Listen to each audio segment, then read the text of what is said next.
Diagnostics may be the biggest game changer in the entire curriculum. It's because it is a class designed to fix the assessment side of counterstrain.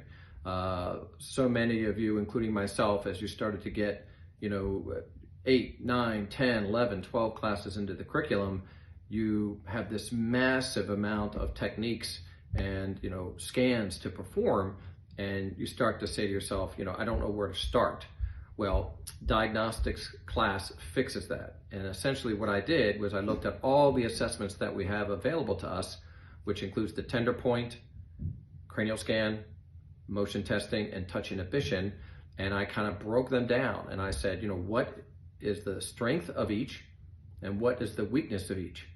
And when you combine them together in a proper method, which is diagnostics class, it is an absolute game changer. For example, the cranial scan always tells you, where the primary stasis is. However, it's very easy to miss one tiny little nerve problem, or, a scar on one side with a tiny little positive scan on the other, or bilateral scars. It's very easy to miss that in the cranial scan. However, motion testing, all restrictions show up very easily. So motion testing is not fooled by scar tissue, whereas scar tissue is, throws us for a loop in the cranial scan. So those two combined, are able to, fix the problem of the cranial scan via the motion testing. Now, motion testing tells you restrictions, but doesn't tell you which ones are primary.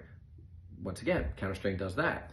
Then if you add in touch inhibition is basically inhibiting the power of that particular dysfunction's nociceptive input. So it actually is able to sequence us, which of these releases would be most impactful because it's the greatest input into the CNS of nociception. So touch inhibition prioritizes us.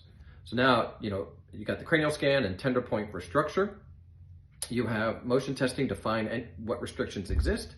And then you can filter through those restrictions rapidly with touch inhibition. And, that's just the core basis of diagnostics class. But it is an absolute game changer. You no longer have to try and figure out every single patient. You just go through this advanced, perfected workflow, and the answer will be right there for you.